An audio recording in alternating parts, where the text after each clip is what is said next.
Hello and welcome to the very first ForeBros podcast. We have made it here. Brian is with me. Brian, how are you doing, my man? I'm doing pretty good tonight, Brandon. We are too short. Tonight Yes, we're we are. missing AJ and Maddie.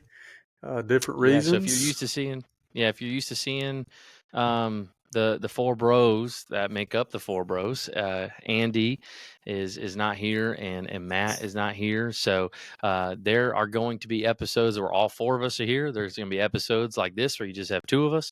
There's going to be episodes where there's just three of us. There may be an episode where it's just one guy. So who knows what That's to right. expect, but this is our very first episode. Brian and I are here. We're here to kick it off. We have a good episode, a whole slate of things to kick off this new era that is the Four Bros podcast. And so we're going to talk about that. We're going to talk about some other things. We have a lot of good segments lined up for you. So stick around for the whole episode. It should be really good. Hope you enjoy it. And kind of one of the first things that we want to kick off with is just talk about this transition from Four Bros Golf to Four Bros Podcast. If you guys have, been following us for the last year or so, it started off as four guys playing golf, having a good time, and making videos and whatnot. Well, then there came a point where the video stopped. And as you know, like I said, if you've been following us, there are, three of us are full-time pastors. Andy has a full-time job as well. And so it just got a lot to be a struggle, just to say the least. And with also too having families of our own, each of us having families and doing things and just trying to live lives. And well, the craziest thing about it all was that we were only playing golf once a week, and we were hmm trying to cram all these videos in, try to put out as much content. And essentially what happened is we basically just got burnout, and Yeah. there was just a struggle of trying to make the golf content which really it wasn't a struggle making the content as far as playing the game of golf. That was the easy part of filming Mm. it, but the editing was what was the hardest thing. Yeah. And the to kind of give you guys the timeline of events here, Matt kind of took on the responsibility from the very beginning. Our first early videos were Matt's editing videos, and Matt had transitioned into a new position and into a new church. And so he was kind of dealing with that, also editing the videos. And so then I came along and was like, hey, let me help you out. I'll help, with the videos as well. And then I found myself up at 3, 4 in the morning trying to edit. And then I got with Brian and I was like, Brian, could you help me knock out some of these videos? He started doing it. And then all three of us just collectively were like, this is a struggle. Yeah. it was tough. And so just that actual, editing of it was such a tough deal, because it was one, we wanted to put out good content, Brian, but then at the same time, it was like, we really kind of are new to all this, but just the overall struggle of editing was hard. I think we really collectively, this is not on any one person. I think back to like the first days of Four Rose Golf when we were like, okay, we want to try this. Matt had some equipment. He had some GoPros, and that's the other thing is, I mean, we were doing all this stuff with like 2, 3 GoPros, and we went through a Yeah. couple of different sets of mics and things like that. But I think collectively we grossly underestimated the time and effort that the editing took. And Oh yeah. I remember even early on, once we would get a video edited, it was an entirely different thing to get it uploaded. Like, I remember you guys like having to leave your family, leave whatever you were doing to go to the library to be able to get Yeah. upload speed that was quick enough to where Yeah. you weren't sitting there uploading a video for 5 hours. And Yeah. look, we all have families, right? I mean, Hmm. Brandon, you're the youngest out of us, but you got 2 small kids. And then, Hmm. me and Andy are right there around the same age, and we've got young kids, and Matt has young kids, and we're all married. We have families. We have jobs. Like, honestly, it just, for each of us, like you said, as we even tried to share the load, ultimately the golf content became too much. I mean, Oh, for sure. we were filming what sometimes we were like hammering out 5 and 6 hour rounds, and then to go home and Yeah. get in front of the computer, and you have to you have to rewatch all of it. Like you have to work back through all Yeah. 5 or 6 hours to be able to put out a 15, 20-minute video. I mean, it was pretty wild. Yeah. And that's the thing too, is like we were trying to put out, good content, and then it was like, we're not like Good or Bob Does Sports. We didn't have that No, following to where people were going to sit down and watch us for an hour. So we had no, to take a 6-hour golf round and just crush it into that's 15 right. minutes and just Yeah. give you, and which is very hard to do. And it gave me so much more respect for those guys of Good and for Bob Does Sports and Grant Horvath and all those guys. And then I think even the next step for us, when we kind of realized, okay, this is maybe not our niche, is really the actual golf, the physical golf part of it mattered, to where now the filming and all of that started to take a toll on how we even play the game. And so now, which, Mhm. we're not low scratch handicap golfers, we're No. mid to handicap golfers, and we'll get into our own golf later on in the episode. But it became a thing where it's like we're filming 6-hour rounds now and we're shooting like in the 90s, and it's frustrating, and we're trying to focus on this and focus on the camera and all that. And so not only was the editing taking a toll, now our actual golf, like what we're actually set out to do, was taking a toll. And it just kind of came, not a burden, but it became tough all around, and we weren't enjoying each other. Like Mm. everything was getting frustrating. And I think the straw that broke the camel's back was our trip to Macklemore. And I think that was kind of when we realized, okay, this is the end. So we kind of hyped this thing up. For those of you that have been following us, we hyped this trip up to Macklemore. We were going to be playing for ForeBros Cup, and Mm. which is this trophy that we have. And we were going to film 2 days worth of content.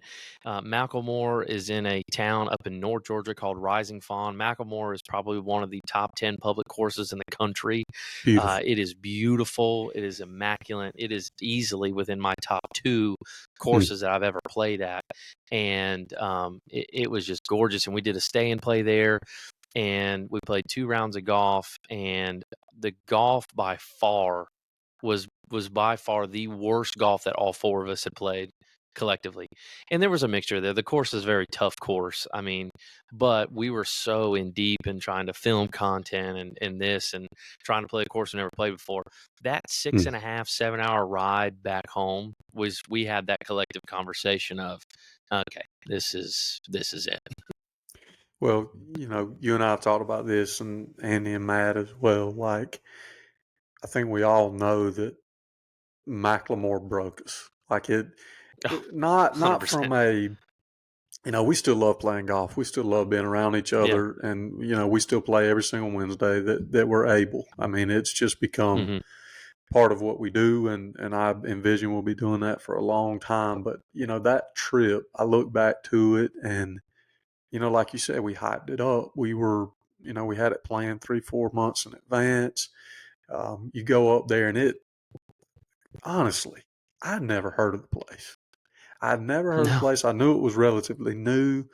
I knew it was going to be nice. I had no earthly idea, like, how nice. I mean, that place Yeah. was absolutely incredible. And now they're working on a second course. I don't know if it's quite open The yet. It's second called the course. Yeah. Keep. They Yeah. opened a hotel that they were building when we were up there. But it, Hmm. but what you said earlier, we went up there. We're all competitive. We come up with this format of two 18-hole rounds. 1v1v1v1, kind of a cumulative score, little mini tournament type deal.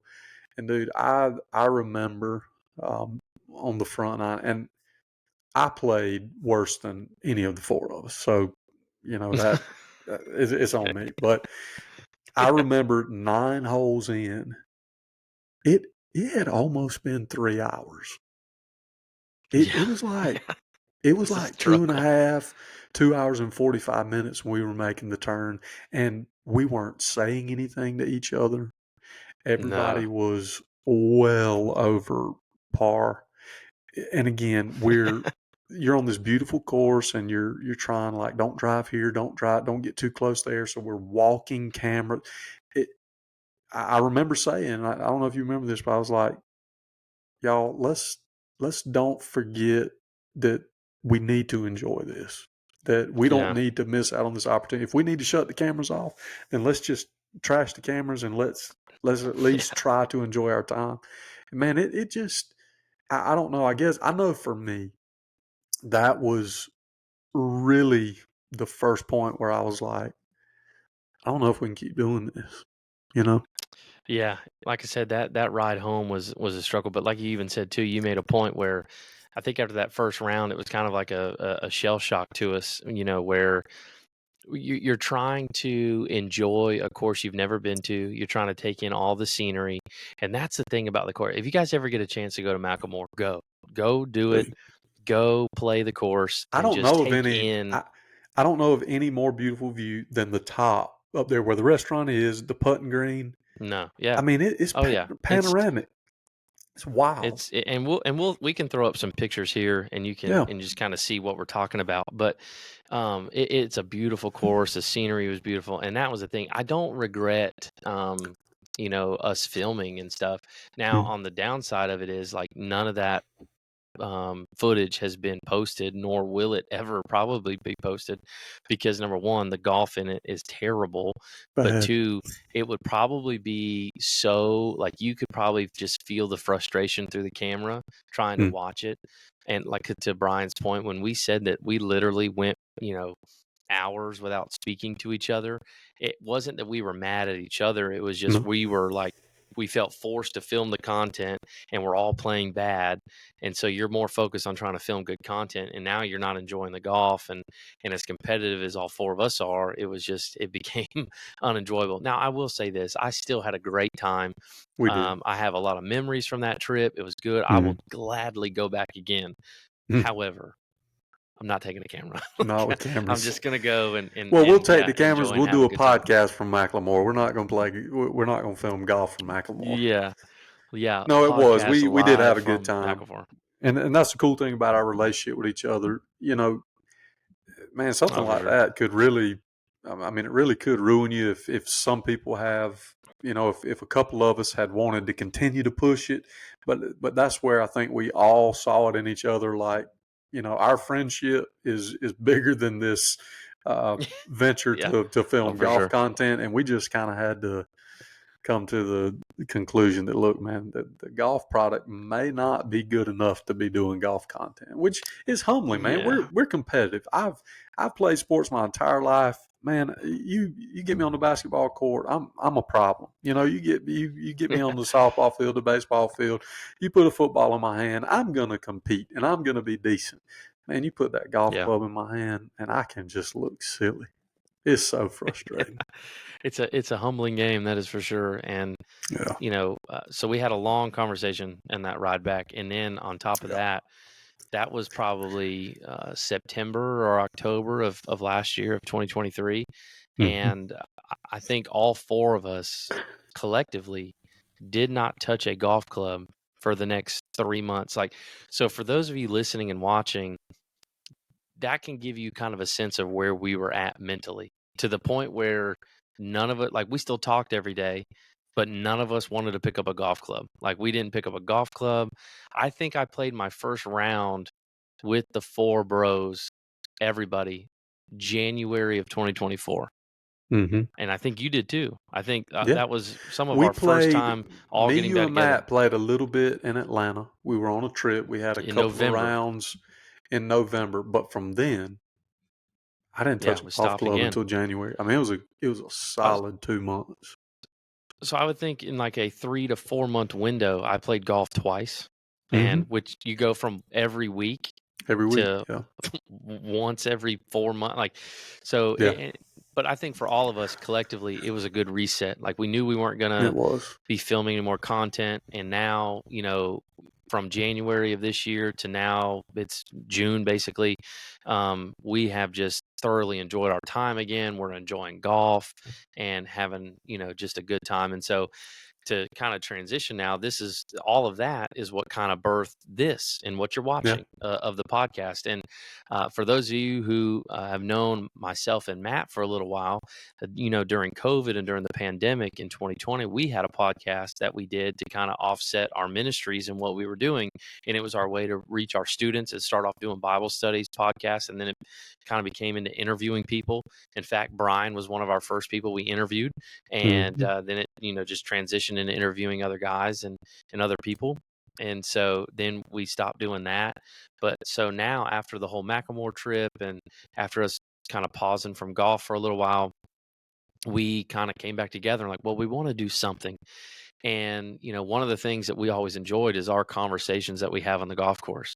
And we talk about anything from our sports to our games that we're playing, our opinion about things. And so then we started kicking around this idea of like, man, what would it look like if we did a podcast? What would it look like if we kind of brought our conversations from the golf course and brought them in front of everybody and talked about it. And so that is exactly what this is. So ForeBros Golf has now transitioned into the ForeBros podcast. And this Hey, is you want what a it'll fun be. It'll fact? just be You us. you want a fun Yeah, fact real quick? I just looked to sure. check Let me myself, hear it. and I thought it was true. If you'll remember from the original ForeBros Golf, we did one podcast style, like we filmed it. We were all in the room together, but Yeah. it was kind of a who we are. Yeah. That was our Yeah. second most viewed video. The other one was What's in Really? the Bag. So what you're telling Oh. us is that you'd rather hear us talk than watch us play golf. So that's what we're doing. Yeah. So we'll take that as a humbling spirit of, yes, we know we're not good at golf, but you'd rather hear us share our conversations because we can Yeah. have some funny moments. And Yeah. so that's basically what's next for us as ForeBros. We still feel like we have this kind of calling to share content. And so in this platform of podcasting, we have a great way of doing it. We're, coming to you from different areas, remote areas. And when Andy and Matt join the podcast, they'll be in different areas too. We're all going to come together. You'll be able to see our reactions live. Our podcast episodes are going to be posted right where you're watching here on YouTube. And so you'll be able to watch all that. They'll still be uploaded to our normal ForeBros channel. We've changed the name to ForeBros Podcast. And so if you ever want to go back and watch some of our old ForeBros golf videos, they're back there somewhere. They're in the archives. You can watch some of them. I wouldn't go through them all the way. You might cringe at some of the things, but we'll share some of those stories in later episodes of the podcast. So we're excited. And so what's next for us in this podcast is talking about our golf games, bringing those conversations from the golf course to you guys, talking about different sports. Our goal is to share at least twice a week. And so we're going to be posting on Mondays and Fridays. And so you get to start your week with the ForeBros and then end your week with the ForeBros and all the relative sports that'll be happening right in that moment. We're going to talk about, stories that are going on in our lives, maybe some funny moments, definitely a lot of hot takes that we're going to share within the sports world and other different stories we're going to share. So Brian, I'm excited, man. I'm excited for what this podcast has to hold. And hopefully, you, the listeners, enjoy the ride with us. I think it'll be good. Yeah, I remember when we first, I think it was in that Who We Are video, we had sat around and spent some time together and kicked around like, what are we really trying to do here? Because that was always my thing. Like, Yeah. we're not, I mean, look, whatever happens, but I'm not chasing like a desired goal per se. Like, I want to chop it up with you guys, talk about the things we talk about. What was our motto with ForeBros Golf was it's bigger than golf, and Yeah. it would transition this like it's bigger than this podcast, like with even with the events of what happened today and in our nation. I mean, there's so much negativity out there. Like, honestly, at the Sure. end of the day, as a pastor in this community and just as a person that I just want people to have a place to come and to listen and not worry about vulgarity and negativity. Man, we Mm-hmm. just want to chop it up and have a good time. And look, if you want to listen. If not, then that's fine too. But there's no. I guess we're not like chasing anything here. We're just, No. I guess, airing our normal conversations and just chopping it up with each other. Yeah. I mean, that's in its simplest form. That's exactly what it is. So this is a place for all you dads, that know us. You can watch this podcast. The whole family can watch it. This will be a place where everybody can hear our sports opinions and different opinions on things.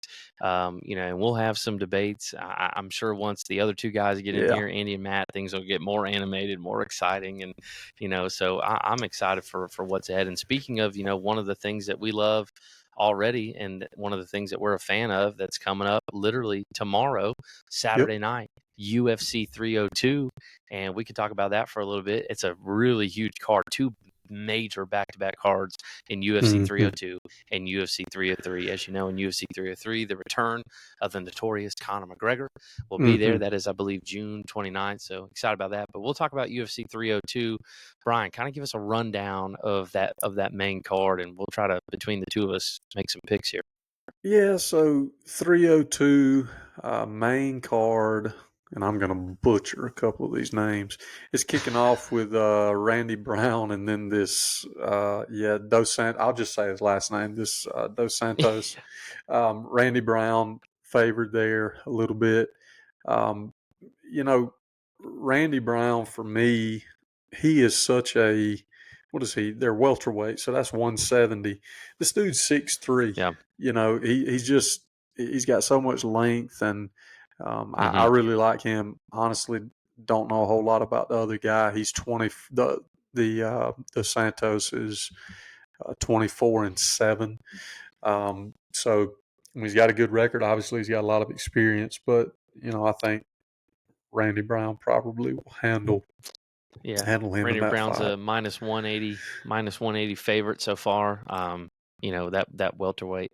That welterweight Mm. division is such a deep division, and Mm-hmm. who knows? Yeah. But yeah, I would something like that. You don't know a whole lot about them. I'll go with the favorite as always. So, Yeah. but you Yeah. never know. Some of them fights could definitely come up and shock you Man, there. But yeah, I'll go that Randy Brown. is probably one of my favorite things about UFC is it does not matter.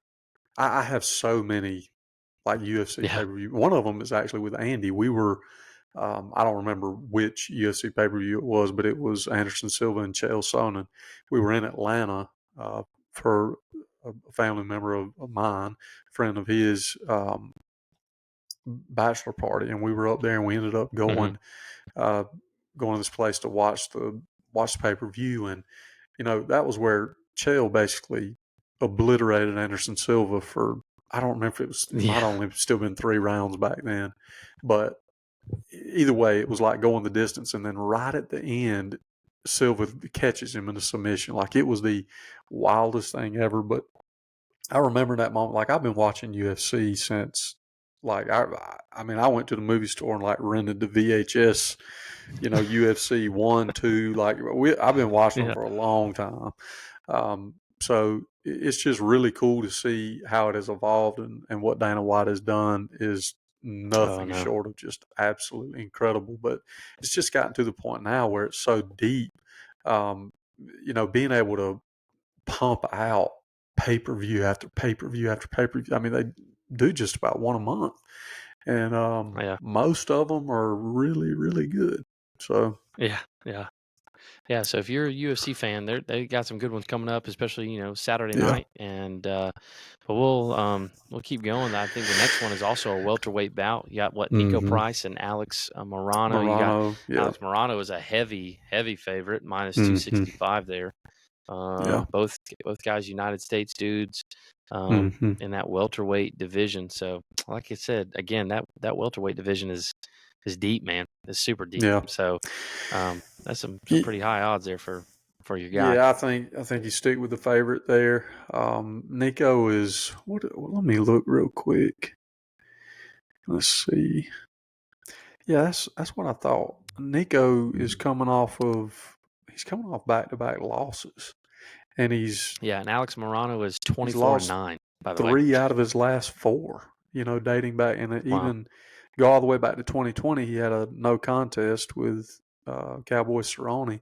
So I mean, Hmm. he's won one fight in like 4 years. So um, we'll see, but I definitely think Morano is going to take that one. Then you got Holland and Yeah, whatever. Mikhail, Olejniczuk, or however you say it. It's so funny to me because the announcers, like, they'll say it on the pay-per-view, they'll say it like 12 different ways. Yeah, So they'll always say it. Yeah, they'll whatever. say it however they want to. But I'm again, Kevin Holland is a huge favorite there. Yeah. I love watching Kevin Holland, man. He's a cool Hmm. fighter, and the way it doesn't matter if he's like being submitted or he's trying to go for a submission. The Joker is talking smack, like you can Yeah. hear him from the cameras in the octagon. So I like Kevin Holland in that fight. That'd Yeah, be a he's good got some fight to length to too. watch. I like that length, Hmm. and says he's got a 7-inch reach advantage. So, yeah, I think Holland for sure there. And then you get into the Now the co-main. co-main in Maine, Yep, co-main with it's a Sean good one. Strickland and Paulo Costa. There's been quite a bit of trash talk going on out there for this one. So, um, Hmm. you know, Give me your winner and how. yeah, I've got Strickland stopping him in the third round. Um, Whoa. I, I Paulo Costa is a specimen. Like when you see him Yeah. coming, you're like, there's no way this dude's losing. I mean, look at him. But I I don't think he's got a chin. And Sean Strickland is a nasty dude. I just got to believe that he's going to put his fist on his chin, and Costa's going down. Third round, I think he takes Yeah, him the to last deep water. time he fought earlier this year in February, and he lost to a decision to Robert Whitaker, a 3-round Mm-hmm. unanimous decision. So, and then Mm-hmm. his last fight before that was August 20th of 2022, and Mm-hmm. won by decision against Luke Rockhold. So, one Yeah. fight in the last 2 years. So I'm sure he's itching to get a win. But like you Mm-hmm. said, dude, Strickland is just, I mean, he's a different breed, man. That guy is, he's crazy, and he says whatever's on his mind, and Yeah. he backs it up. But Mm-hmm. Sean is also coming off a loss as well for Yeah. January of earlier this year. So both of them are going to be hungry for a win, and I think it's going to be a good fight. But I'm still going to go with Sean Strickland in there. But I mean, and Yep. finally you get to this main event, dude. It's what's Mm-hmm. crazy is about this main event. Islam. I'm not even going to try to say his last name, Makachev. but okay, sure. And Dustin Poirier, Dustin Diamond Poirier. This is his last fight, last one. You think? This is it. I think he's calling it quits, man. That's what I've been hearing. Is that this is Well, over for him? no, he definitely has been vocal about it. Getting to, oh my gosh, Islam is a minus 650 He's favorite. yeah, a minus Whoa. six. No, mine says minus 675. Not that extra Mm. 25 matters, but So I'm going for the upset though. I am. I'm yeah, just gonna let you know now. Taking Dustin Poirier. He's I gonna do am it. too. I am too, and here's Has why. Dustin Like, Poirier? Well, before you answer, let me ask you uh-huh, this though: Has Dustin Poirier ever been the undisputed champion? no, Ever? no. Never. See He that? well, This is the he time. no, he beat. So he beat Max Holloway. That I believe that was an interim. I think that That was an that interim. was that was either an interim or a vacated belt or something. He won it in April of 2019, and then he lost it to Habib in September of 2019, which obviously is Islam's coach. I mean, the same Yeah. same camp, whatever. Um, Yep. but dude, and then he fought for the belt again against Charles Oliveira in 2021 and lost. And he's just been knocking on the door, knocking on the door, knocking on the door. I, man, Dustin, he is a guy like, and this goes all the way back. Like I remember his, fighting. He fought Conor McGregor way back in September of 2014, and this Hmm. dude has been in the ring with Justin Gaethje twice. He beat him once, Hmm. lost to him once. He's been in the ring with Conor McGregor 3 times, has beaten him Yep. twice. He's been in the ring with Habib, and got into the third round. He went into the third round with Charles Oliveira. Like, I mean, he's beaten Michael Chandler. I mean, this dude is legit, It and doesn't go away. He did. I really feel like the stars are aligning for him. in this fight. Look, Islam he's incredible, man, and he has a gas tank. He's not going to go in and overexert himself from the get go. But I honestly believe that Dustin's going to find a way. He's going to get that belt. And look, he may very well walk away. He may win it and walk away. He may lose and walk away. I don't know. Something just tells me he's going to get this one. And I've got him as a 5-round fight. winning a decision. Yeah. Who? Yeah, Dustin? I got him winning the decision. Just literally just gutting it out, man. Just outlasting Islam. It's going to be hard to finish Islam. 5-round. Well, but here's how I see it. As a 5-round fight, in a fight like this, with a title on the line, that fourth and fifth round, those are the rounds that Islam and like guys like Khabib, they live for that because they want to pull you in deep waters, and they want to basically let you tire yourself out for those first 3 rounds, and then now you're in their home court, and they're just gonna drag you into those deep waters in rounds 4 and 5.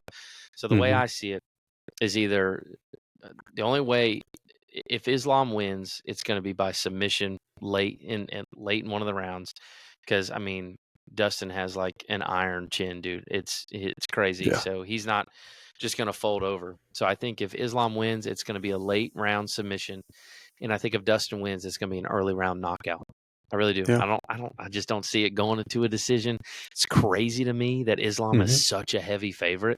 I think that's like borderline disrespectful to Dustin Poirier and what he's accomplished. I mean, the man has like a 30-8 record. And some of those 8 losses are to against very like the elite studs. Yeah. Powerful people. So I think it's going to be a great card Saturday night, tomorrow night, and looking forward to watching it. And so you'll get our reactions Monday about it, and we'll talk about that. And hopefully, if we guess right, great. If not, I'm sure we'll be shocked to see how the results It'll go. be better. I bet our picks will be better than our golf. Yeah, we're scratch. We are scratch when it comes to picking. We're not high handicap. I think we do good at picking. But yeah, so I'm excited to see how the UFC goes. Another thing that we need to talk about too that's happening right now is NCAA baseball, college baseball. Literally a regional start. Today's Friday, so excited about that. A lot of good things. Well, we took it upon ourselves, and we even had Andy and Matt join us for this. They sent in our picks, but we all took turns kind of making our bracket of who's going to get out of the regionals. We're just going to pick regionals for now, just for this weekend, and then when we get ready for super regionals, we'll pick supers then. But a lot of good teams, a lot of good records here, and a lot of good regional matchups. And so we can start with the very first one. You have the Tennessee regional. You got Tennessee, Northern Kentucky, Indiana, and Southern Miss. Being an SEC homer guy, and the way Tennessee just came off that SEC championship, I'm taking Tennessee to come out of that region on top. Yeah, I think that'll be. What did Andy and Matt pick? Yeah, we actually, all 4 of us were Tennessee. I mean, of course, anything can happen, but pick wise, I think that's a no-brainer. I think Tennessee should just absolutely roll through that region. Yeah. So I think it'll be. I mean, you got 2 teams in that region that are fighting, a 32-24 record and 35-22 record, and Tennessee, just the way they came off of that crazy SEC championship game, I think they're going to be ready to go to war. The next one is the East Carolina region. You got East Carolina, Evansville, VCU, and Wake Forest. I'm actually taking the Demon Deacons. I'm taking Wake Forest, number 2 seed, to come out of that region on top. Yeah, that would put. And disclaimer: we did all pick these not knowing what each other's picks were. Oh no! So yeah, we're They'll all change Wake. here in a minute, I'm sure. Yeah, they will. Yeah. We're all Wake. I think we see a lot of the same things.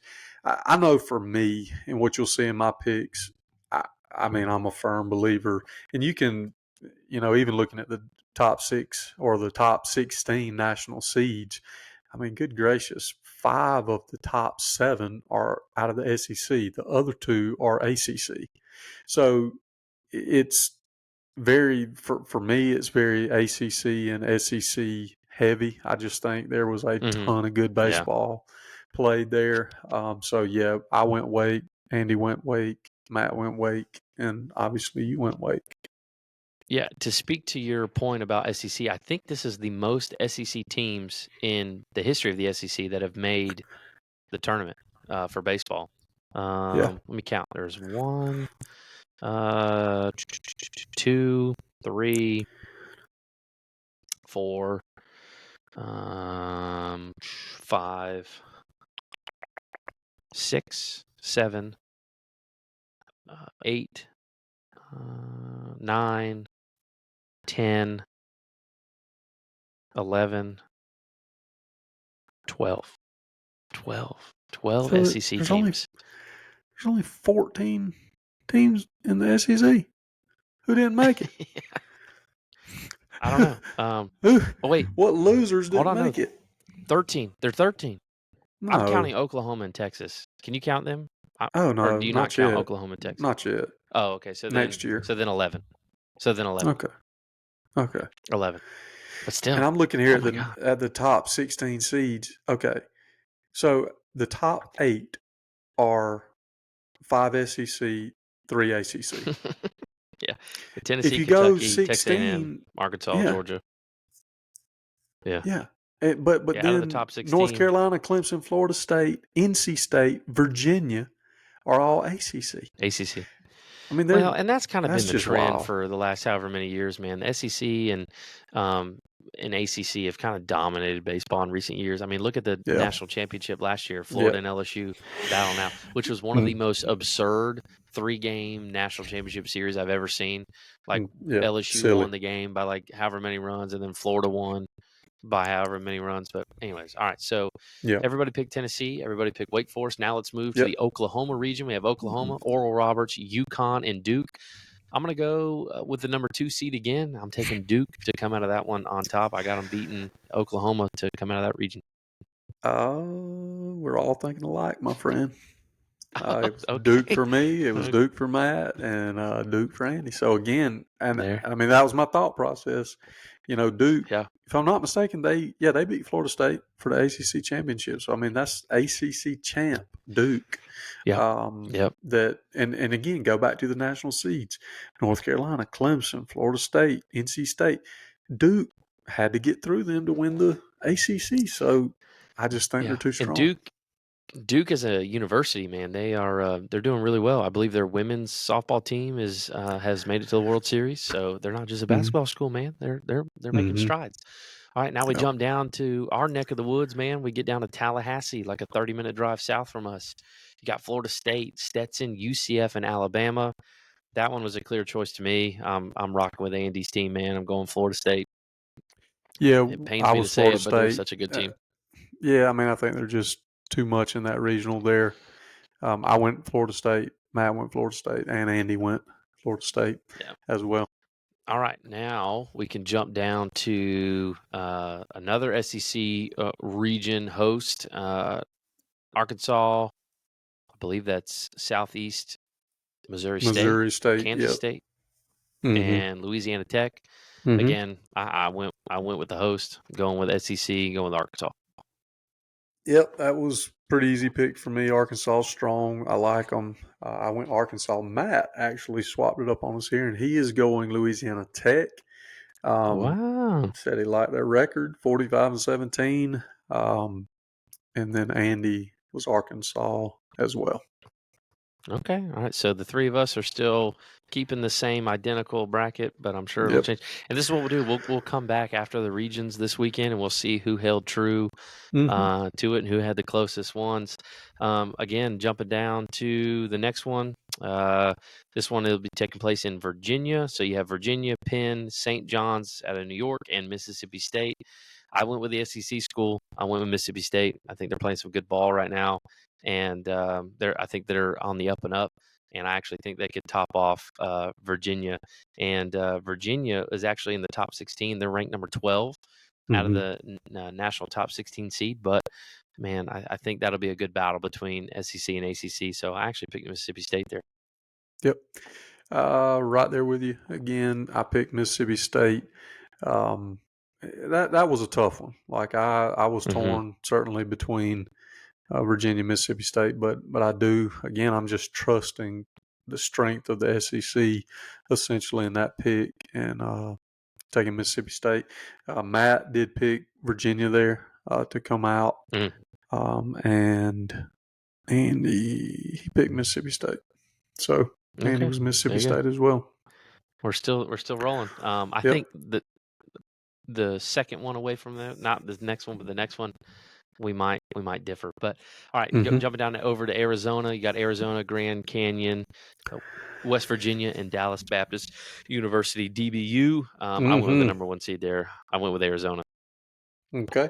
Yeah, I went with Dallas Baptist. Okay, They have they made some noise in recent they did. They tournaments. did. I It kind of mean, pained me to make the pick, but I'm Arizona. I just yeah, and Arizona. I don't know. Looking now, really didn't look at Arizona's record a whole lot. They went 36-21.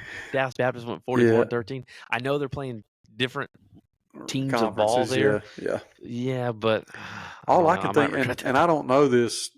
Probably should have done some more research, but Arizona had to have like won the Pac-12 tournament to get in with that record. I would think so. Yeah, Had to I would have. think so, and especially to be able to host a region. But Um, I mean, they got the top 13. They got a 13 national seed. I don't know. Somebody likes them, yeah. obviously. But yeah, give me Dallas So it's Baptist there. Matt went with Dallas Baptist, and Andy went West Virginia. He went with a 3 seed out of that region. wow, Yeah. wow. Okay, all right. Andy, going strong. Okay, jump back over to North Carolina. You got North Carolina. Let me see. Who is that? That is LIU, I believe, and as the Mm-hmm. 4 seed. And then you got Wofford and then LSU. Again, I went with SE. I went with SEC there, and I know North Carolina is number 4 ranked team in the nation, Mm-hmm. but I had to stick with SEC and go with LSU. Yeah, I was LSU as well. Same mindset. Um, Again, man, that one was tough. Like North Carolina's Yeah, strong. I mean, they really are, and that's probably me being an absolute SEC homer in that pick because, typically North Carolina's strong, LSU's strong. North Carolina's at home. You would maybe lean towards them, but I don't know how many times we've gotten this. I remember listening. I listen to ESPN radio a lot in the mornings, just driving, to work, hmm and I remember a conversation early in the year. I don't remember what LSU's record was, but they were not doing well. And it was the No, whole, they're not going to make the tournament, blah, blah, blah. And here they are, 40-21. Like they absolutely turned yeah, it around. And made the SEC I championship game. would not put one red cent against them in this tournament. Yeah, So ultimately, that's yeah, what drove me to pick them. Matt just totally taking a chance here, even though when he gave me this pick, I have to admit, he gave it to me with some level of confidence. So maybe Matty knows something that we don't. But Oh, let me guess. He went with the number 3. Wofford is coming out Okay. of the Chapel Hill Regional. Wofford is going to take down North Carolina and LSU. And Wow. then Wow. Andy picked LSU as Okay. well. All right. So Okay. Well, Matt, that's a bold pick, brother. We'll see how it goes. We could jump over to the Texas A&M region. You got Texas A&M, Grambling, Texas, and Louisiana. Again, I stayed with SEC in the host there and went with the Aggies. yep, I think we got that. I've got that same pick. Matt had that same pick. Andy did go with Texas. He picked Texas here, which Oh, I picked the number 3 seed. Okay. Texas is one of those teams to me, like LSU, and that's probably got more so to do with like my generation because when I was in high school and coming up, Oh, they were so good. Texas and LSU, man, it was Texas LSU, Texas Yeah. LSU, and so Andy's got some of that in him too, and he knows that when Texas get in the tournament, anything can happen. So might not be a Yeah. bad pick, honestly. So he took the Longhorns No, there. man. Could be could be a sleeper pick for sure. Jumping Mhm. up, you got the host of UC Santa Barbara playing with Fresno State, Oregon, and San Diego. That one kind of threw me off because I don't really Mhm. know a whole lot about those teams. I had briefly seen a little bit of San Diego, Mhm. but as I kind of did a little bit of research on that region and those teams, I just kind of stuck with, and this is going to sound so cliche, but I just stuck with the host and I went confident pick and, Sure. and just went with UC Santa Barbara. Yeah, I mean, I think that definitely plays a role. I did go with San Diego in this one again. Not Mm, a ton of knowledge there about those teams, but it's when I look at those four teams, it's West Coast baseball. I do hmm have more confidence in those Southern California teams. Obviously, San Diego's sitting there 40-13, so took a flyer on them. Matt went with UC Santa Barbara, and then Andy was with me in San Diego. Got it. Oh, Andy went San Diego as well. He did. Okay, there you go. All right, now this one pained me to do it, but I had to do it. So you have the Oklahoma State region. They're playing with Niagara, the Florida Gators, and Nebraska. And being a Florida Gator fan, have a lot of friends of mine who went on to play for the Florida Gators, and I do not have the Florida Gators coming out of that region on top. I have Oklahoma State. I have the um, the host winning. Now, the only reason I did not pick Florida to come out, and usually, I should have so much confidence not only in an SEC school, but then also the fact that Florida is like my team that I root for. I don't just root for them in football, I root for them in everything. But I have watched Florida, dude. Their record, they are 28-27, brother. They are barely above 500. And the reason being is because they have had zero, let me tell you, zero pitching all year. It has been so bad, so bad. It kind of Yeah. reminds me of those years. Like, let's just take a trip down memory lane when the Gators were literally struggling to find a kicker for their football Mm. team. And we were going around dorm rooms, going around classrooms, like, does anybody know how to kick a football? We'd love to have you on the team. And I feel like that's just where they're at. And I just don't think if they were somehow miraculously make it out of the region and make it to supers, Hmm. I just don't think they have the bullpen depth to continue. And that's Yeah. mainly, I mean, if you look at the record 28-27, that is like one of the main factors of it. They've hit the ball well. They played decent defense. They have no depth in the bullpen. So I picked Yeah. Oklahoma State. Well, shame on you for not picking your team. That would be I hope they prove me wrong. well. I do too because I picked them. I do have Okay. the Florida Gators coming out of the Stillwater region. Listen, again, I ignore that record because of who they played. Weekend, every weekend, Oh, man. sure. I mean, I just know. I know. I mean, dude, it's Tennessee, it's Kentucky, it's Georgia. I mean, look at this list of national seeds. I mean, that's who was on their schedule every single weekend. Like Yeah. the margin of error here, and well, I guess my thought process is, I see Tennessee at 50-11, I see Kentucky at 40-14, Arkansas at 43-14, Georgia at 39-15.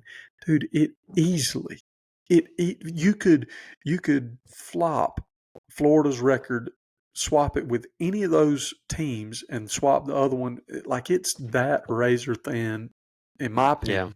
It's that razor thin, and I guess what really sold Florida for me, they went in there that it was either the next to the last. I think it was the next to the last regular season SEC weekend, and they took the series from Georgia. Man, Georgia had been hmm pretty dominant at home, and Yeah.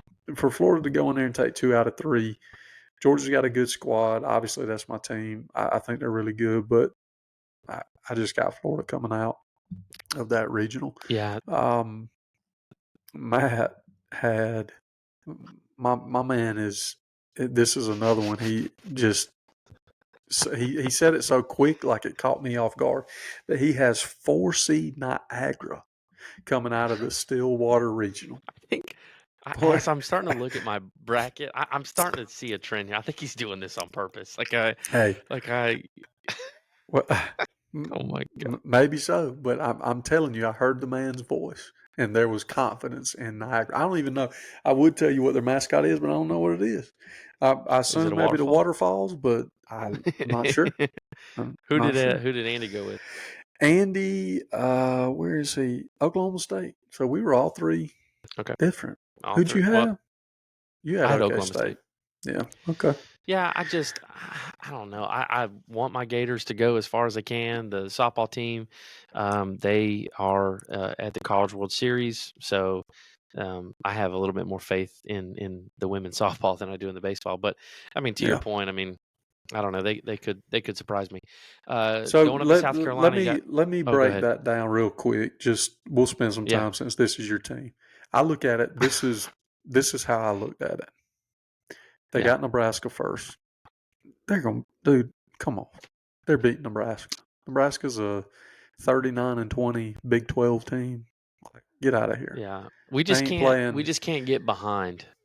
Well, We just can't get behind in as far as like a pitching battle goes. I just don't want to get behind. Um, you know, we jumped up. Who was it? Was it Georgia? We jumped up like 19 to whatever. I mean, we just had like a hit parade, and then our bullpen starts to wear thin, and they started to come back. And um, so yeah, I think we could beat Nebraska, but Oklahoma State's going to be the test, and it'll just be we're going to go as far as our pitching will allow us. So yeah, we'll we'll see. we'll see. I But think they'll be shout in a out good to spot. shout out to the Gators and Coach Sully. I know it doesn't sound like it, but I am rooting for you. Anyways, jumping up to South Carolina, you got Clemson, High Point, Coastal Carolina, and Vanderbilt. Again, my gut told me to go with Vanderbilt, but I didn't. I'm going with the Clemson Tigers. I don't know why, Okay. but I am. Kind of a one seed homer there, but I Yeah. know you guys probably have different. If you say Matt went with High Point, I'm cutting this podcast off. We're done. he did not. Okay, all right, I went Vanderbilt. I'm continuing to be an okay, SEC homer here. I just again I look at 38-21 and I see what easily could be 45-14 or yeah, whatever. It's again, razor thin. Vanderbilt is really good. Clemson's really good. I'm not taking anything hmm away from them. Clemson is really, really good. I think it comes down to them. That regional is interesting, and because Coastal Carolina is a team that is good enough to cause some problems for the better teams in that. hmm So if Coastal Carolina takes Vanderbilt into deep waters, even if they don't beat them, that's to Clemson's benefit. If Vanderbilt can make yeah, short work of Coastal Carolina, I like Vanderbilt's chances over Clemson. But I think Clemson's going to need some help from the other teams in the regional to kind of get into Vanderbilt's bullpen. But anyway, I got Vandy coming out. Matt has Vandy coming out, and Andy has he's got Clemson. okay. So me and Andy are going to ride the Clemson train now, going up to Old Athens, Boy, Georgia, they home ain't of but the one team in this Dogs. regional. Yeah, you got Georgia, Army West Point, Georgia Tech, and UNCW.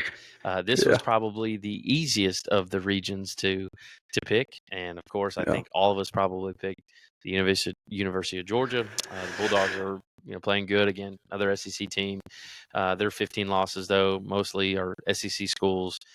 They have the best hitter in the nation, and so I don't see yeah. them having any issues winning that region.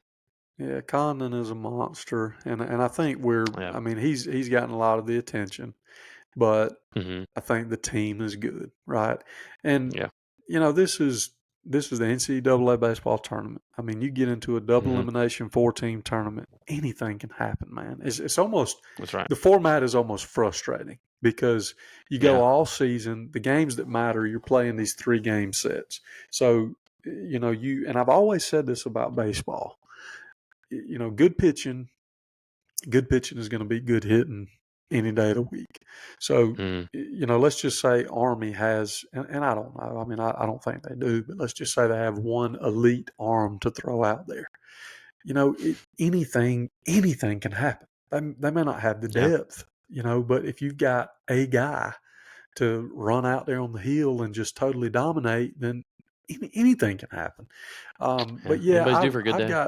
I've got Georgia coming out of the Athens Regional pretty easily. Matt actually picked Tech. I almost threw up in my mouth when he gave me that pick, but He did that it because is what it because of is. you. But I know Yeah. he's taking a shot at me, but that's okay. He picked Tech, If and he's then right Andy on picked. any of these picks, that would be so surprising. That's the only one I care about. I can give a rip if Niagara makes it to the Super Regional. If Georgia Tech makes it, then y'all might not see me next week. So I Oh don't my know. God! I'm But sure Andy picked Andy, Georgia as well. he did. He picked Georgia. Said it'd Okay. be pretty light work, I think.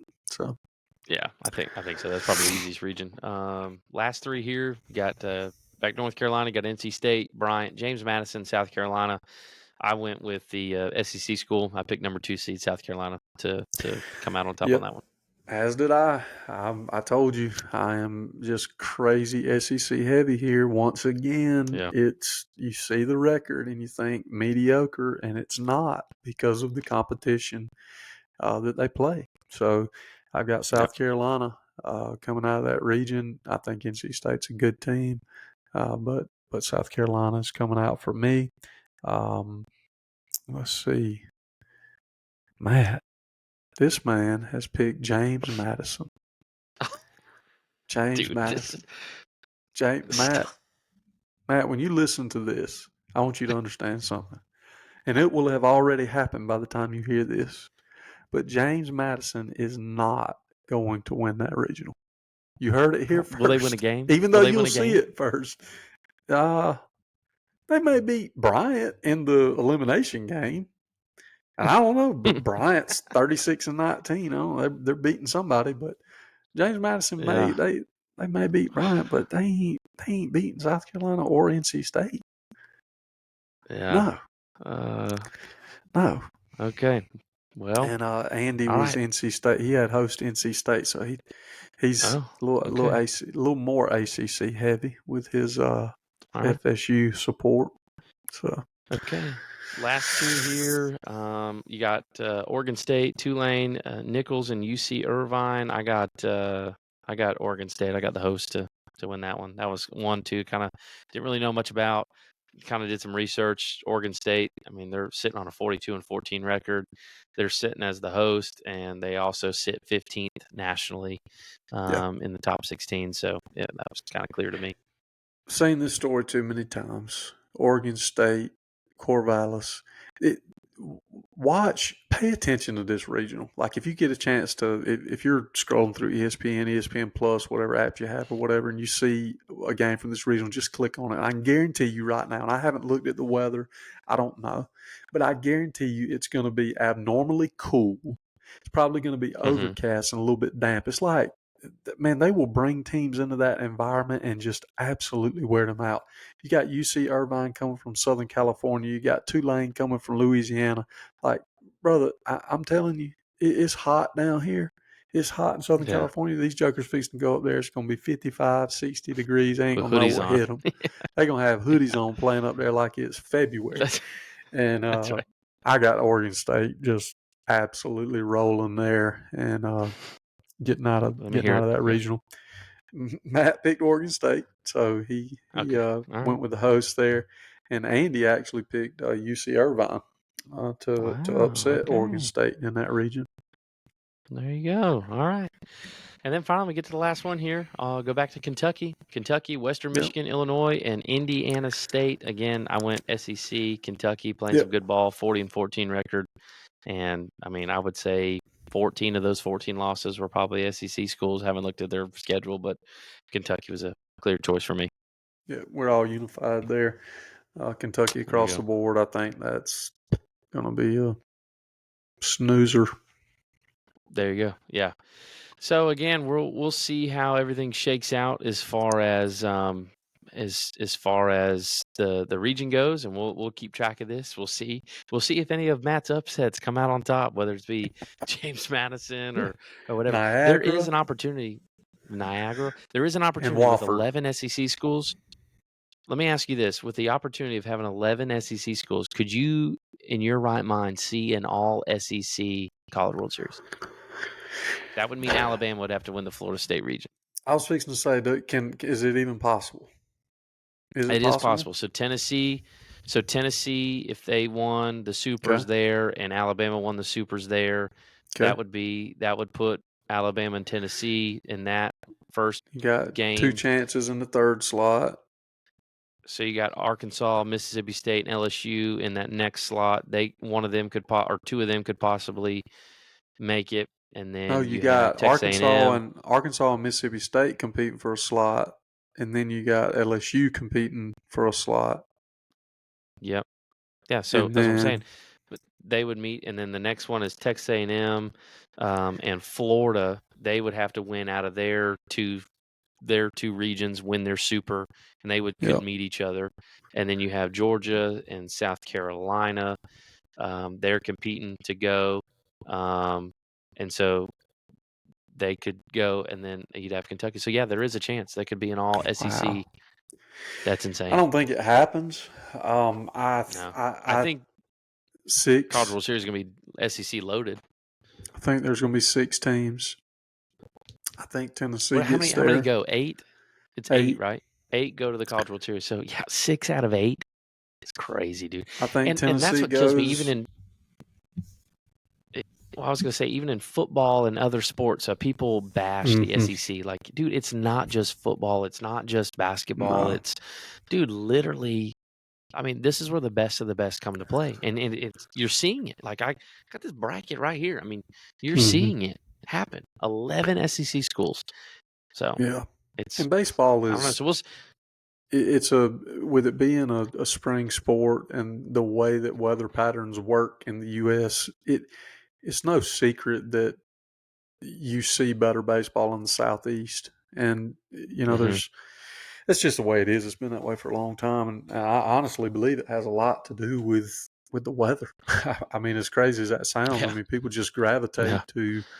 It's tough, and we've had some guys locally go up and play up in the Big Ten and stuff like that. I mean, it's different. I mean, I mean, you get out there for baseball in February and March. I mean, you're having to leave campus and travel around the U.S. for the first month of the season because, I mean, it's 4 foot of snow in Ann Arbor. You know what I'm saying? I mean, it's crazy, Yeah. but Yeah. Yeah. I don't know. So I think it'll we'll be see. SEC heavy. Yeah. Oh, for sure. I think it'll be a good region. So that'll start this weekend, and Mm-hmm. looking forward to some good games being played. To Mm-hmm. switch gears again and kind of wrap up on some golf here. Let's talk about real quick, since we're not filming anymore and we're not posting videos of golf, why don't we tell the people about where our golf games are currently? So we talked about the dismal craziness of, playing bad golf and filming the bad golf, and then us taking a break, not playing golf for a while. And then now we're getting back in, sharing the camaraderie together, enjoying each other's time, still playing once a week and just not filming and things like that. So we started picking back up in January, and we're now basically into June playing golf. The games are a little all over the place. We're all in different spots right now. Um, uh, I'm I'm playing decent golf. I'm playing really good. I have a goal this year. I'm trying to break 80. I'm trying to shoot 79, 78. I have been oh so close for weeks, Brian, Several for times. Yeah. weeks. And these people don't understand because they're not out there with us. But we'll talk about something later about the way we play golf. But because that's something I want to, like, a funny thing to debate about. Yeah. But yeah, I'm getting so close. I'm right there. Like, my last couple rounds have been 80, 81. Like, we just played on Wednesday and I shot 81, and I shot 81 with four double bogeys. And those are the things that are killing me right now. Shot a 37 on the So back, man. I mean, I know, shot one over on the back with a double you're bogey. right there. You're right there, and I've witnessed it over the last several weeks. I don't know one thing, and I'm not gonna get on my golf game right this second because we're talking about yours. We can talk about mine in a minute. But it, I've played enough golf to know this, that even even when you're playing well, it's such a long round. Like Yeah, it is. Yeah. you'll you'll play well and you'll have a string of holes, and it's almost like you just want it to be over. Like, let me just stop right Yeah. here, just let it be over.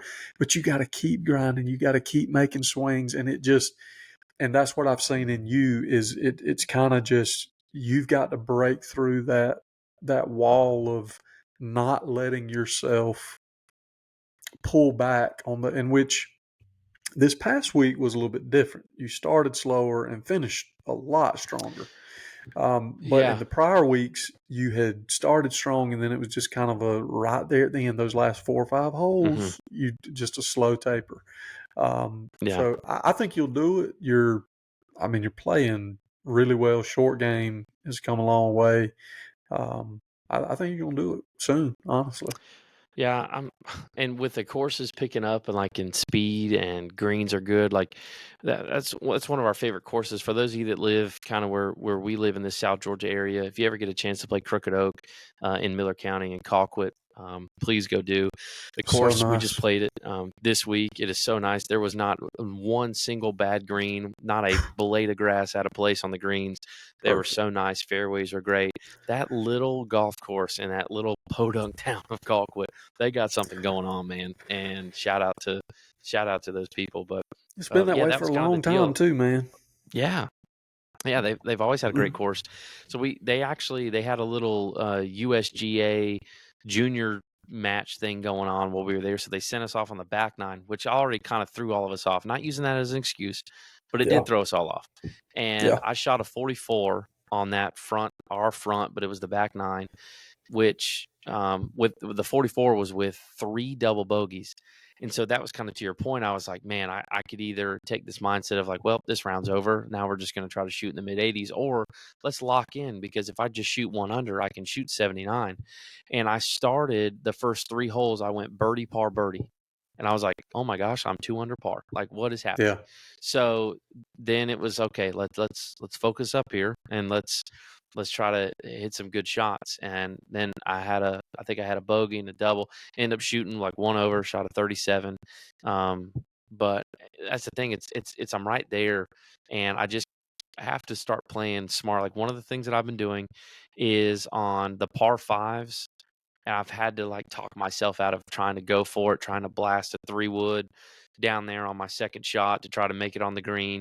Because what it ended up happening for me was I would blast a 3-wood down there. I'd be 50, 60 yards away from the green, chunk a wedge. Now I'm trying to scratch to save par, which Hmm. now, like, I shot, I think, 1 under, or yeah, 1 under on the 4 par fives this past week.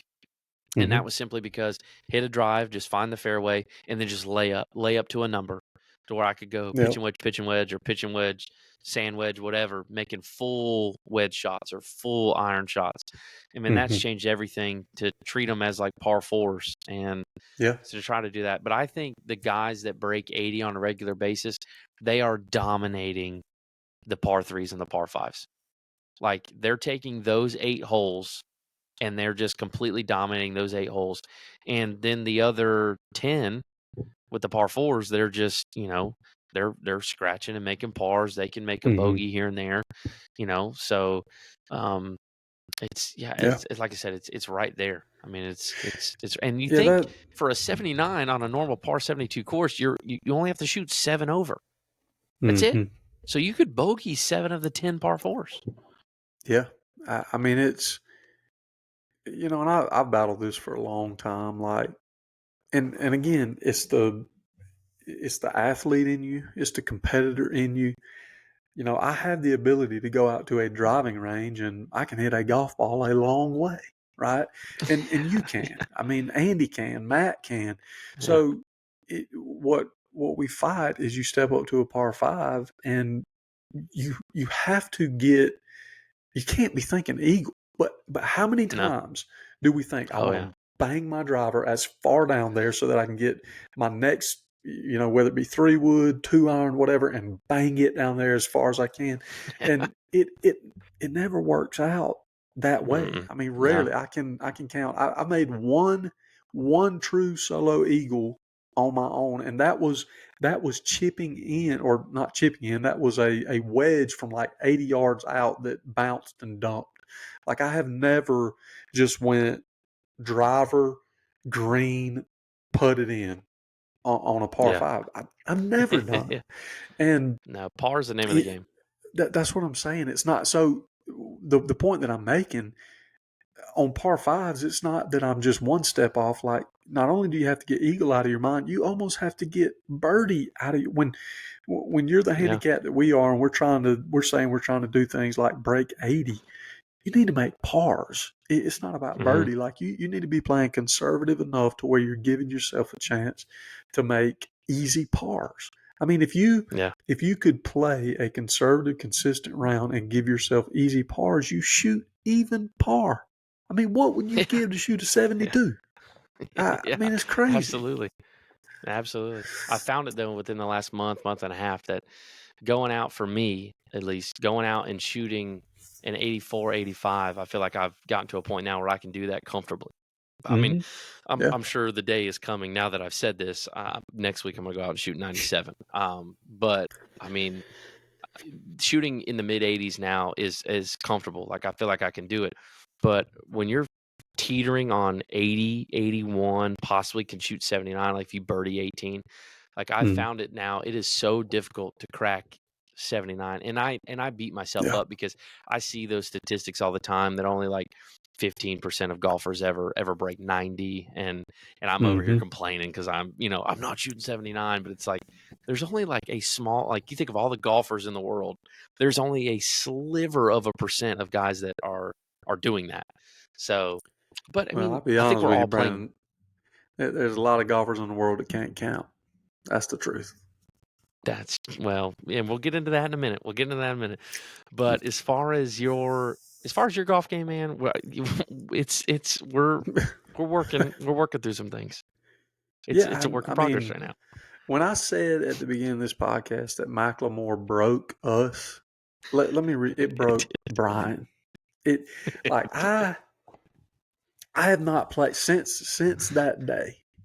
Since that day, I have played. I played one honorable and respectful round of golf when we were in Atlanta at Yeah. Shout Chateau. out to What was Chateau it? Elan. Chateau Elan. Cha- I played a Chateau respectable Elan. round, and I look back at that. Yep. I look back at that scorecard. By the way, I didn't score that well. Like I really didn't. I think I ended up shooting low 90s. It Think wasn't good. no. It it was better than Macklemore, but Yeah. not great.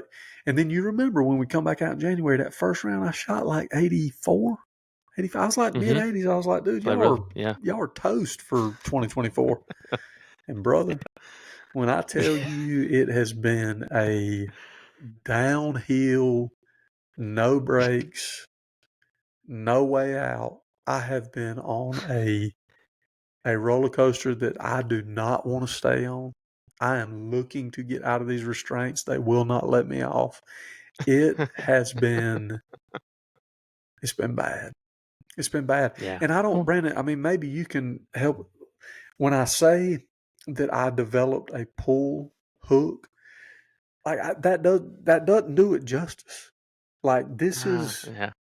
this is a you can pull the ball, hook the ball into the trees, or Yeah. maybe if holes are running beside each other, maybe you pull it into the other. But have you ever pulled it 3 fairways over? Have you ever pulled it further left than it goes forward? Because that's where I am. That's where I am. if And there's any if there's any faders of the golf ball or instructors, I mean, we've spent some late nights on the ranges. Thankfully, our home course here in Cairo has a lit driving range. It is has lights on it, and it stays open till 11 o'clock. And we've spent some time out there, but it's one of those things. I think it's there, like your capability, because I've seen you do it. I've seen you play great golf. I, I've seen you shoot low rounds. I've seen you drive the ball really, really well. But there is just something that is happening off the tee box, and that's really, it's the tee honestly, if box. you look at your entire game as It's a the tee whole, box. you're playing. You're playing your irons, your short game, your putting very well. It's just getting off the tee box. And in the courses in South Georgia, where it's nothing but pine trees and everything's tight off the tee box, you got to get in the fairway. I mean, You because you're have to. talking either having a chance at par or scrambling for double bogey. Mhm. And if you can't get off the tee box, but I will say you dropping down, and that's something you have to do as far as like taking your medicine. This past week, Brian dropped down to teeing off with a 5-iron, and he hits his 5-iron a long way. It's about 205, 210 club, which is plenty of distance. If you can hit something 200 yards and get in the fairway, it's better than being 300 yards and 3 fairways left. Like it's a Yeah. lot better. It's a lot Yeah. better odds. Yeah. And but it was those holes that you didn't find the fairway where you struggled. And so as long as you can find the fairway, you're right there in it. What'd you say? You shot what, like low 90s, I but shot a if you were to count, 93. I shot a yeah, 93. I had 9 penalty shots. 9 penalty 9 shots. penalty shots. Yeah. I had 3 OB, which those are, and again, let me go ahead and just clear that up. So off the tee, if we hit it OB, the professional rule would be you got to hit your third from the tee box, right? Yeah. The speed up rule, if you look in the official rules, the speed up rule would be, you can go down parallel to where the ball is resting, not the entry point of out of bounds, but where it's resting. You can come parallel back to the fairway and hit 4. So it's a 2-shot Yep. penalty from the fairway. So we give ourselves the option. You can go back off the tee box if you want, or you can And hit go up 3. and do the, hit 4 from the fairway. Either hit So 3 from the tee box or hit 4 from the fairway. that's right. So I Yeah. had three OB holes, Mm-hmm. and then 3 that got into hazard. And dude, some of the hazard, like the first one of the day was on the second hole. It was a par 3. I pulled pitch and wedge. What was it? 140. What was that? It'd be hole number 11, but it was our second hole. Wasn't it like 140, 135, 140, something like Oh, that that? par 3. Yeah, it wasn't. Yeah, I hit a pitch and wedge into it. So I think it was like And you were 137 or something. short. You come up short, I was didn't you? short. Yeah, So I came I up just like front of the flushed green. that one, hits behind the Yeah. green, and there's this, I don't even know that body of I water don't is know if there that was all the standing time, but water. with all of the I don't rain know. that they have gotten recently, it was in the water. So I took a Yeah. drop, it's in the hazard, took a drop, ended up with a double bogey right there. But the ball was like absolutely striped. It was on line. Like, that's my struggle, is something weird has happened to where, and now they were better. My distances were Oh, better yeah. on Wednesday, but I still had those handful of holes where the OB just cost you. And I'll go ahead and say it on number 1, 2, 3, 4, on number 5 on the front, which would have been our 15th, The par 16th, 5. whatever. Yeah. Par The par 5, 5. dude, and 11. Yeah. I carded an 11. Yeah. I Yeah. mean, Yeah. go OB, But get up see, there. but you're Absolutely, 11. I just absolutely striped a 5-iron for my 4th Yeah. shot. It gets like in this no man's land between, it's on grass, but it's in the bunker. And I'm pretty decent out of bunkers. I mean, you could Oh, yeah. attest to that. I can Yeah. come out of the bunker. Absolutely. But it's like in Absolutely. between, end up duffing it into the bunker. And then I'm just getting increasingly frustrated because Yeah. up to that point, I was playing pretty Good decent, golf. certainly better than Yeah. I had Yeah. been. And to Yeah. card a 6 over right there, you take that hole Yeah. alone. That hole Yeah. alone, That's even mid 80s round. give me a bogey. Don't even give me a par. Give me a bogey. That one hole puts me from a 93 to an 88. If I was sitting here saying Yeah. that I shot an 88, I'd be talking trash about how I've done turned this thing around. I'm chasing you down. You know what I'm saying? But Yeah. It, it's so it's, and, frustrating, man. but so like my 81, you're 80 or 82, and you're 93, and Andy and Matt will let them talk about their golf games when they're here on the next episode. But and that was something you'd brought up, and that was something I wanted to talk about, because it is funny to talk to other guys that play with us, or guys that are used to playing by themselves, and they come and play with us. Our scores that we're carding down, I want people to understand, and I know if you've made it this far in the podcast, congratulations, thank you. But this is something I want to share. Like, our scores that we're turning in are legit Yeah, scores. These are all the way to not the hole. we don't do gimmies, and because I can't tell you how many times we've been in a match and we've watched one of us go up there 1 foot, lean over, try to tap in a 2-footer and lip out. And so we Mhm. don't do that anymore. If you hit it OB off the tee, like you said, you're hitting 3 off the tee or taking it 4 from the fairway, parallel from where it's laying, which is the rules of golf. And people get that distinction of the white stakes and the red stakes are the same thing. No, they're not. Red stakes are Mhm. hazard, white stakes are out of bounds. They mean two totally different things for a reason. And Yep. so and I'm not calling anybody out because we had to check ourselves in this, but Mhm.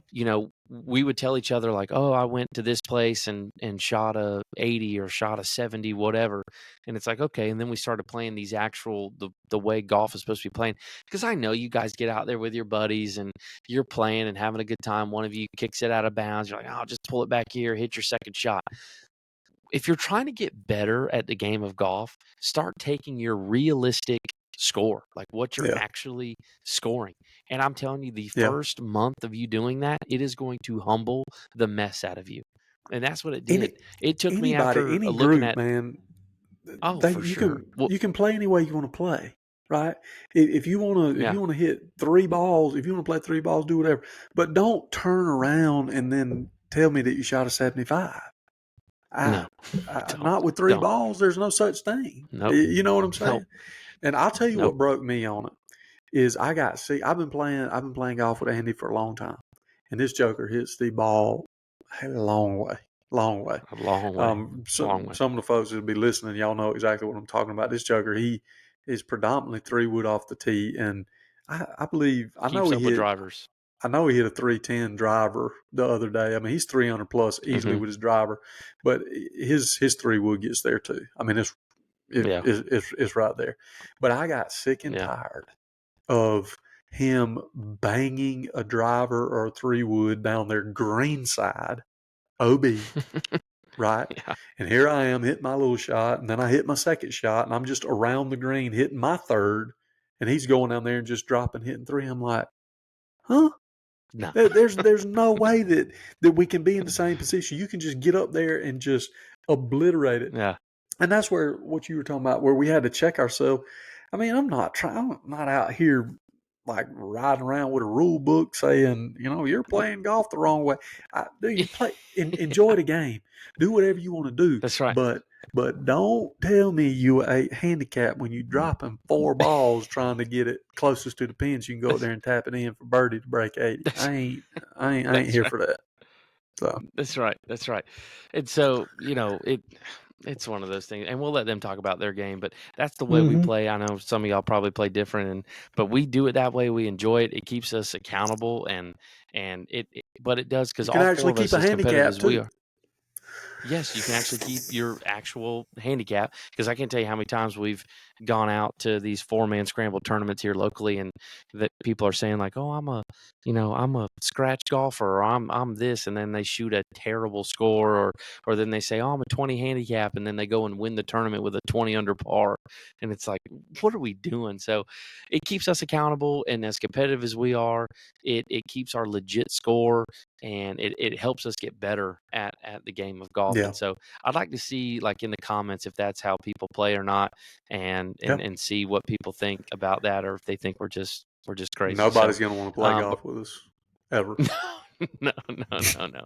And for the guys that do play golf with us, I mean, they do it now too, and I think they they enjoy see it. they're like, and they enjoy it. They're like, "Wow, this is like I'm not used to this." But it takes them a little bit to get used to, but then they're like, "Man, it is helping me get better and understanding that, I got to keep my legit score." So, it'll be interesting. We'll debate that I'm sure Oh yeah. in the next few episodes. But real quick to kind of close before we close out this episode, we do have a couple things in the golf world to discuss. The first thing is on Wednesday they found out Scottie Scheffler dropped all charges against him. I think that's really cool.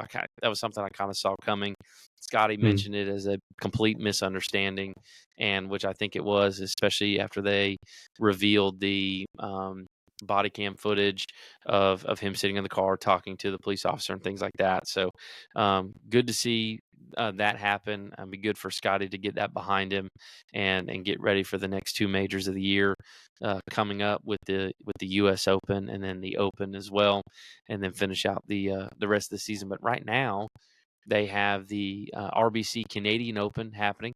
Round one finished up, and you have David Skins is leading with 8 under, followed by Sean O'Hare, Sam Burns. I'd just like to get your pick real quick, Brian. Who do you have winning this thing? You got a very great golfer in Rory McIlroy sitting tied for 6th at 4 under, so he's 4 shots back. Didn't know maybe if you had a hot take on there, or if you had a chance to look and see who you like there or not. Yeah, I didn't catch much of the first round, but I have looked, and we've talked some about my belief that Rory McIlroy is kind of on the cusp of, I believe, winning a few majors in pretty short order. I know he's, and I'm not making light of it. I mean, he's been through some stuff personally. He's been tied up in the Live PGA, been on the PGA board, not on the board. There's a lot of rumors and different things out there. Is he going to live? Is he not going to live? I don't think he is. I think he's a PGA guy. I think he'll be here. I think he is laser focused on winning majors, and I think he's in a good. I think he's in a good place. I wouldn't be shocked to see him win the Canadian Open this weekend. I know he's 4 shots back right now, but I mean he's right there. If he puts together a solid couple of rounds, he'll be right there on Sunday.